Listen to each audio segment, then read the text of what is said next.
Hello everyone, it's IJ. This is Project Redstoneworld Devlog episode 20, and it has been around 6 months. It's actually off by 1 day since the last actual devlog on Redstoneworld. And the reason really is school. I have been really just too tired to work on Redstoneworld, so a lot of the stuff that I'm going to be going over in this episode was actually present in the world on the 11-year anniversary episode, but of course the 11-year anniversary episode did not really go into any specifics, which is good because that means that I actually have stuff to yap about. So I'm probably going to be able to split this in two parts. I think that we have enough for that. But really, since like February, not much has been going on in Redstoneworld. I've been busy. I have been in Redstoneworld, but I can't really bring myself to start making progress. I normally just get stuck flying around. It doesn't help that I've gotten sick numerous times and all that. And then recently, I just got back into playing Team Fortress 2, so that took away some time. But school's about to end, literally 1 day. And I want a Redstoneworld revival to happen. I do not want this to be a repeat of the 2022 summer. The 2022 summer, if you don't remember, is where we didn't really get much work done in Redstoneworld itself. What we did instead was this place, and there was way too much time spent on this one single roller coaster here. That's not what I want to happen this summer. I really want this summer to be more like last summer. Now, I don't know if we can get it like last summer, because last summer was crazy with this bridge. This bridge brought a whole lot of stuff, and it brought all this, and it catalyzed the development of Tower 2. What we need is Tower 2 to be finished off. There's a bunch of command block creations in there that I'm just having trouble bringing myself to start working on because they're hella annoying. And then we got Tower 3, of course. It's Tower 3 now. Now, we aren't going to talk about these in this part, as long as I split this into two parts like I'm planning. The second part is going to be all Founding Island stuff. I want to stay out of Founding Island for this part. We are going to be heading out west, where we have had some Manifest Destiny in the past 4 years over there, after the goal of Redstoneworld was kind of changed to be what I always wanted it to be, where it's a world full of redstone, because if you don't remember, before then, it was just Founding Island here, and then there was other separate worlds and separate projects, and they were all merged together. So, yeah, this episode we're going to be talking about there. Now, it's about to actually be 3 years since I started off this devlog series in 2021. That's when the great revival happened after Redstoneworld just completely died. I want another big revival here, and at that time, that's why we've only had 20 devlogs in the past 3 years. Back then, they were getting churned out like crazy. I actually put these as every 2 weeks I would make a devlog. That's because I had too much time on my hands. Nowadays, I mean, this is too long. 6 months is too much long of a time period. But this time, I think it's okay. Because in the past, like, 3 months, there hasn't been much work. But that still leaves another 3 months that is gonna get yapped about. Now, of course, we had the 11-year video. That kind of combined April Fools.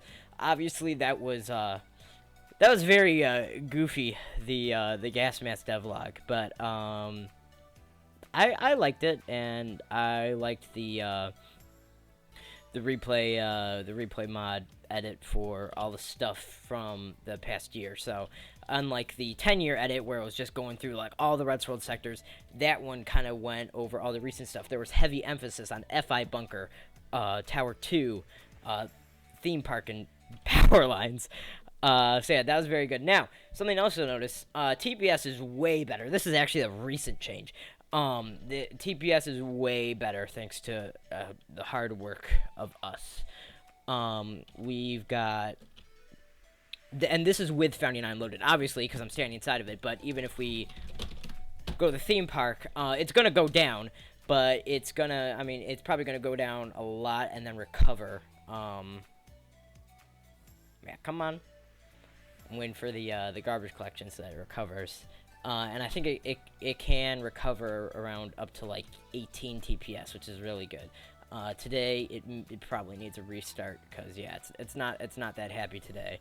But it does slowly go up, and it's even better if you deload Founding Island, it just skyrockets. And look at that, 20 TPS in Theme Park. That was outrageous a few months ago, and now it's there. So while we're in the west, let's stay out of Founding Island. I'm gonna keep the TPS like this so that we don't have Founding Island. Once we go into Reactor, if there's anything with radiation poison I need to bring up, we will of course have to load Founding Island because that's where those systems are in place. So let's talk about the main bunker. This is not somewhere I normally talk about. Because really, the main bunker is pretty complete. Like, we've talked about bunker expansion, but the structure itself has a lot of stuff. I mean, you can add onto it, but is it really necessary? That's the question, because, like, there's no point. Bunker expansion is no longer a release goal. There's no point in delaying the release over expanding the bunker. Now, of course, we do have additional area. And this additional area has completely compromised the bunker security, so I may have to world edit in some bedrock for all this. And then we've got this weird pool, and of course we now have we have this. So I don't know if I showed the power lines in the last Devlog. I know that this definitely appeared in the 11-year one, but the lore for this is that this area here actually serves as a backup reactor to the bunker. So, or no, it's more a main bunker reactor, so there's less load on this one. So normally the bunker's getting powered from the big nuclear reactor, and then, you know, when that cuts off, because, you know, this is meant to be self-sustainable, I didn't mean to spectate into that. This reactor will activate. So yeah, that's the lore for that, and then that one goes to power the military base that takes you to the rake. So the only change here, there was some open terra right here. Now you can see that there was some well done terra over here. This was done by hand, and then there's this not so well done terra over here that I tried to attempt using world edit. It's not the best. But yeah, that's basically all that's gone on in the bunker. Oh, I still gotta clean up everything over here. But yeah, that's the bunker. Now, going down here, this is some stuff I actually left in the comment on the previous devlog. I just forgot to talk about this. And there's actually been, I think there may have been a little bit since then. So in the cruise ship, the interiors have received some work. There's a lot of blocks that have been changed. Like we've got, you can see right here, we've got deep slate being used. This was, you know, this was originally, the cruise ship is a weird story because, you know, it's originally from the TOC project. It's 1.13 world, and then I brought it down to 1.12, which was a mess. I had to redo every hopper, and then like as soon as it was done, it was like, oh, we're moving Redstoneworld up to 1.16. So that was, all that effort was a bit pointless, but then it was re-upgraded, and now it has been adjusted to 1.19. And that adjustment includes this sign, which I hate. Yeah, so there's just a little bit of changes in here. I know there's been like little stuff, like I redesigned this to allow food coins. You can tell that this was added a long time ago, episode 3 devlogs, and I don't think there's much more changes. Over on the actual bay here, we have more vehicles. I gotta destroy this. Nothing's getting made here. I made sure that the guardrail continued all the way through here, and gave this crane an actual base so that it wasn't floating. And we got some cool trucks inside of these hangars here. So yeah, that's the cruise ship. I would say that the cruise ship is basically done. We've got the goofy text on the top there. So yeah. Oh, I gotta delete that pink wool too. The reason why that's there is we discovered that this is not symmetrical, and that made a lot of people mad. Yeah, I gotta get rid of this purple goo here too. Yeah, another thing, the pixel art was moved. It, I mean, I'm sorry, that was in the way. It had to go. Yeah, kind of conflicted with the open style of Redstoneworld. So yeah, that's gone. Also, if you're wondering why the water looks horrible in the video, that's because I had to switch from Optifine to Sodium because my FPS got so bad. Even now, because I'm recording, it's not the best. The water is normal in shaders, and I may have to do that to show some things. So, oh yeah, here. We'll start at the Reactor Island. You'll see that the coolant tower here is in a closed-off state currently. The big change here, and this is a new thing that you're gonna see across Redstoneworld. If you jump into this chimney, looks like you're gonna get killed by lava. You're not. You're actually gonna get an advancement, and this is a JI hideout. So, you know, for Redstoneworld lore, there are hideouts for JI where he's planning his, you know, attack. And this is one of them. So here you see the plan for an attack on Founding Island. Over here you see a plan for attack on Themepark, where basically a mini Chernobyl is going to happen to the reactor. Excuse you. And then you only see this chest. Oh, okay, that's a that's a spoiler. And then there's all these lore books from JI. That's in one of them. So there's a bunch that have been built. They're just new Easter eggs around Redstoneworld. Alright, so before we get to the rest of the theme park, I'm gonna fly over to here. So this, of course, is the Waterpark. Now, the Waterpark has received some progress, obviously. I still don't know about the state of the project. You know, last devlog, I said I'm taking it off of release goals, and then for some time, it was put back onto release goals, and now, I don't know anymore. Oh yeah, you can get an advancement for walking through. Now here, you'll see we have these walkers. This was inspired off of the, what's it called, Bayville. Bayville, they got pedestrians. Yeah, I think it may use the exact, like, not exact same, because I put this system in place, but I'm guessing it uses a very similar, command system, because I did the same thing that it does, and I used terracotta to, direct the teleports of these armor stands, and then, this walking animation is what I used, where I got this from, was from Spooky World, if you remember the JI here. Oh, this is actually, I have not been in here. This has actually received some progress.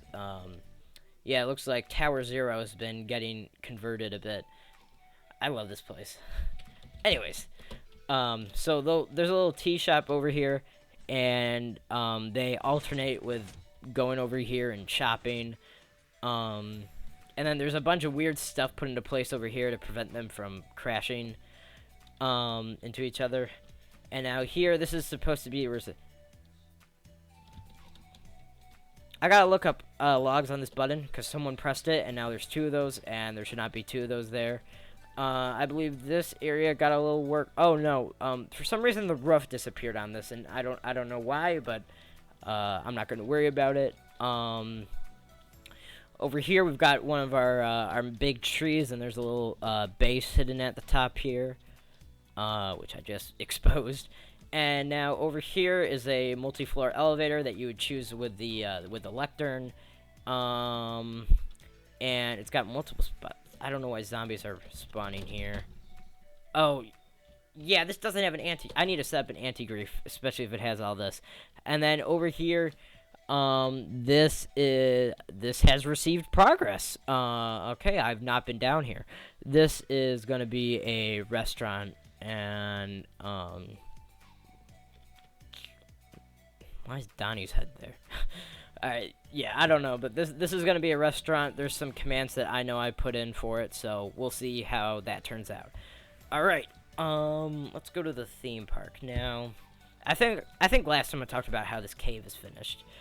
Not really much in the Pirate Island that went on. Let me just make sure there's nothing underwater.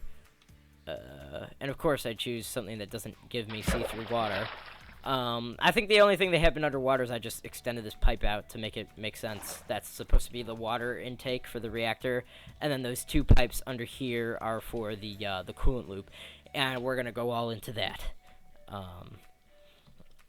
So over here at the theme park entrance, this was briefly shown in the 11-year devlog. Now you'll know that this closes at night with this barrier here, and I started putting the framework last devlog for it over here. You can see that now there's commands put in place, and now there's 2 controls here. This is the park lockdown, so you can either activate it here, or if I can find it, you can activate it right in here in this little control room. So I know I put a lot of controls in there before. I do not feel like making a lot of controls, so yeah, that's all you got there. Now I want to open this up actually so that you can see that barrier put into place. So I'm gonna put this open. And now over here, I'm just gonna, instead of hitting the button, I'm just gonna manually and start it. And you'll see it's this big red barrier here. Now the nice thing about this, please don't punch this black one, because this black one is not summoned with commands. It's always there, so I would have to delete the entire thing and respawn it, which I actually do have the commands wrote down for. But yeah, that's not fun. This one, you can do whatever you want to, because when you turn off the lockdown, these all get deleted, because otherwise that's causing a lot of lag with all these minecarts and armor stands. Now another thing that happens in during the lockdown is these 2 emergency exits will open. So there's one over there, and there's one inside this oasis. Now these emergency exits, I will warn you, if you take, they're straight out of 2012. They look horrible. Yeah, I'd rather die than go in them. Anyways, so yeah, that's the lockdown. We can turn that off now. It sends a little announcement, and those all die. And good, they're not hurting this anymore. This used to be disappearing because of it. Oh yeah, another thing. So you may remember this from, there's like a bunch of signs. This was another lore thing. Murder story.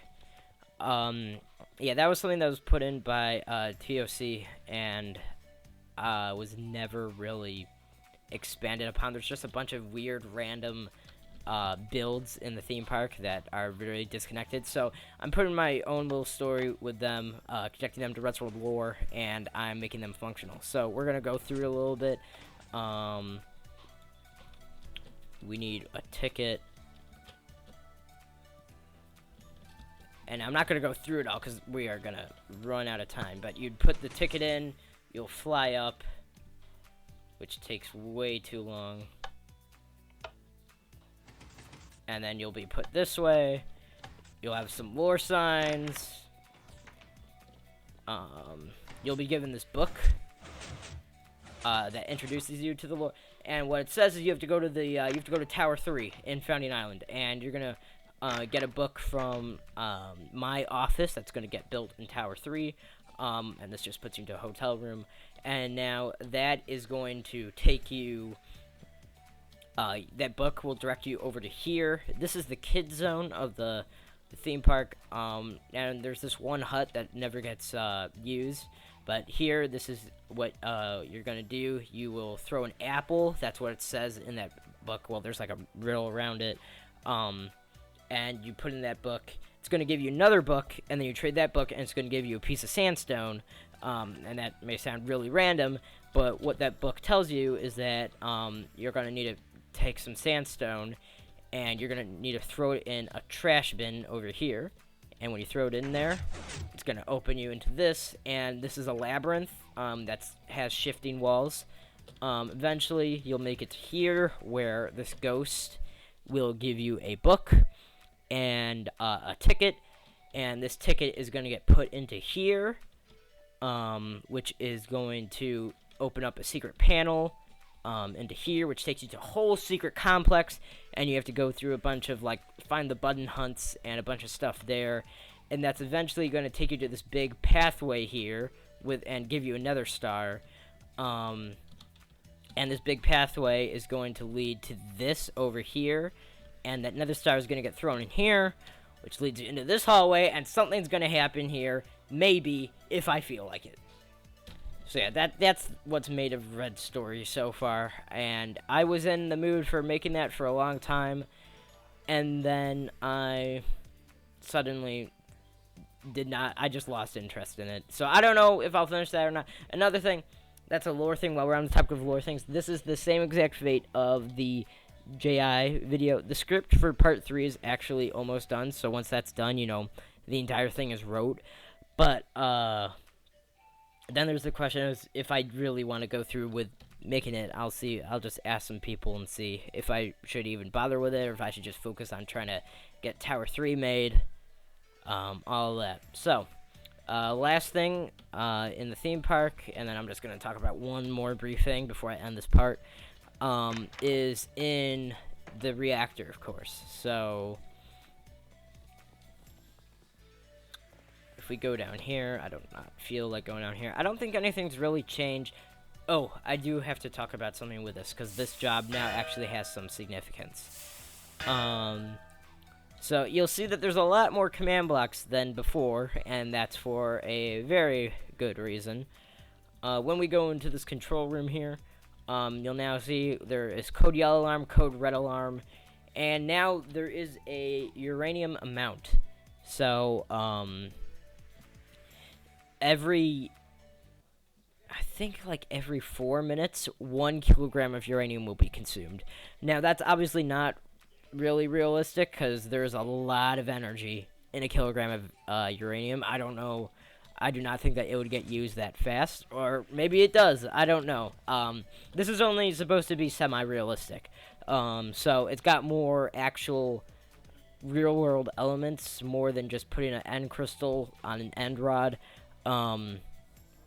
But it's not supposed to be, you know, completely 100% realistic and scientific. So here, oh yeah, we just lost a kilogram. So there are these controls here, and they all work now. The first ones I'm going to show are these two. So this one, the scram, is shut reactor down, and this one is obviously started up. So when you hit this, you're going to hear an explosion. This is going to go to code blue, and the fuel rod in the center is going to go gray, and this is going to go down. Now, something that else is not realistic is this going down to room temperature. But guess what? It's fully considered shut down when it goes to room temperature. Now, when it's at room temperature, some things happen. So, first of all, I don't know why this was closed before. It wasn't supposed to be, but when it gets shut down, this seals up. And also, this elevator here, it has a backup generator, which is marked as active, because that's what's running the electricity in the control room now. And now you can hit the startup, and that turns pink. It's in code gray still, but once it reaches 300, that reactor is going to be considered started up. And it moves really fast. So now we'll see. Yeah, this is open now. Oh, and I get radiation noise is great. So, about this uranium, you may be like, oh, where's this uranium located? So, this number of uranium is actually coming from the number of items in this chest here. You'll see there's processed uranium-235.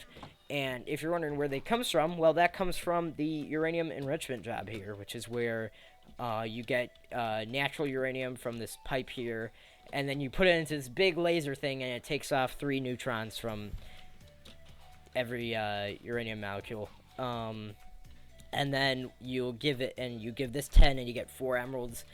So it's a job, and when you give it 10 uranium is actually going to go into this hopper. So, and if you run out of uranium, then this happens. The reactor will no longer work, so it is going to get shut down. And I think that I patched this now.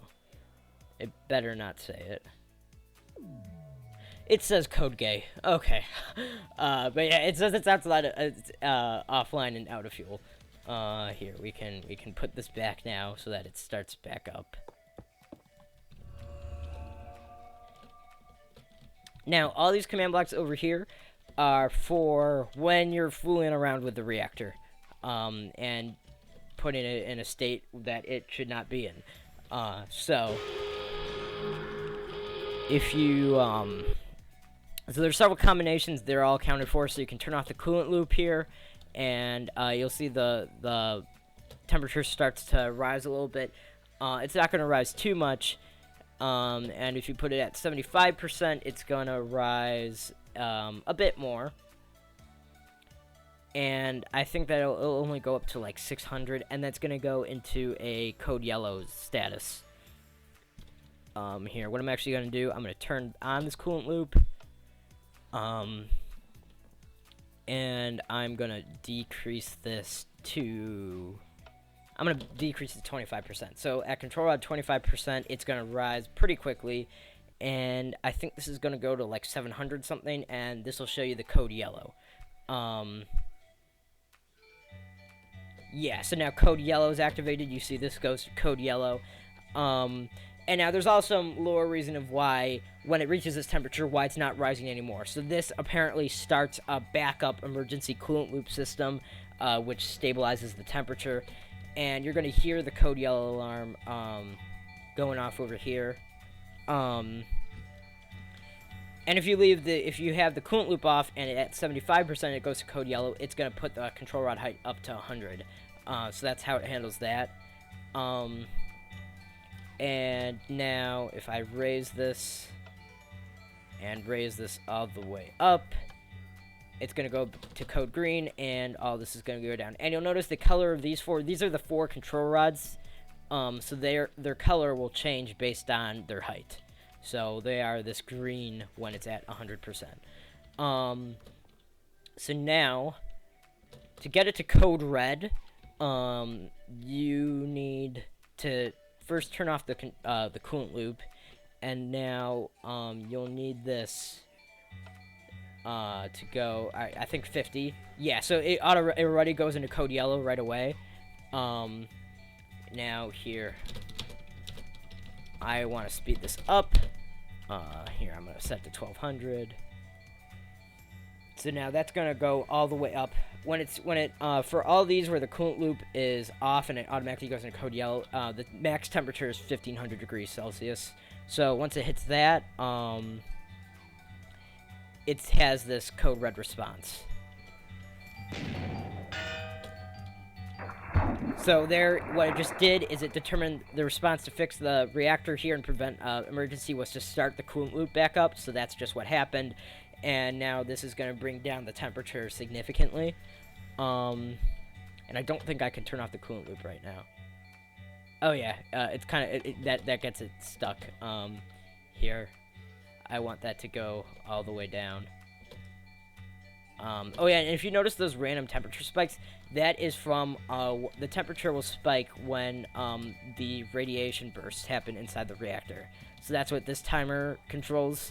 And every 2 radiation bursts, it will consume 1 kilogram of uranium here. Okay, come on. Alright, it goes to 650.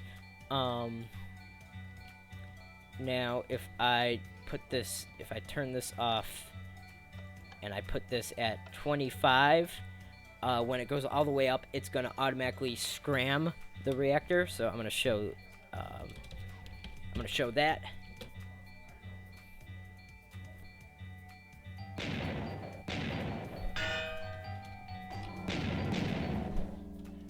So there, it determined to scram the reactor. Here, I'm going to 50.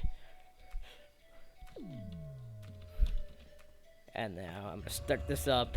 300, please. Alright. Now the last thing. Now this isn't fully implemented, but I'm just going to show what is implemented so far. Turn off coolant loop. And put the control rod down to 0. So now it is rising extremely fast. I don't even have to skip it because it's going to reach 1500 really quickly. Now at this, when the control odds like this, apparently the scram won't work now. So,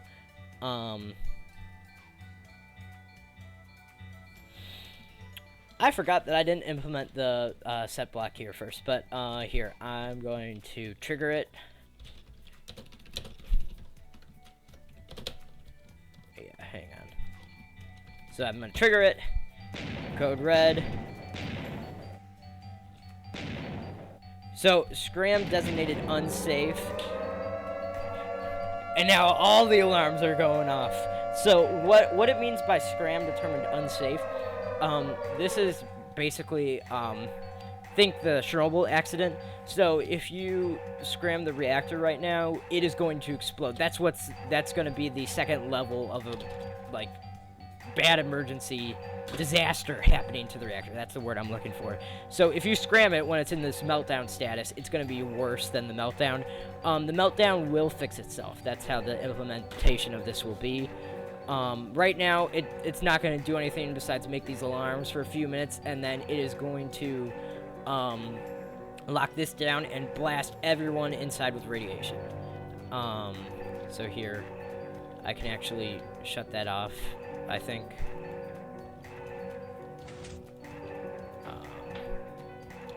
Yeah, I think it does a 2-minute evacuation. Yes, yeah, it does a 2-minute evacuation before the AI is supposed to fix the reactor.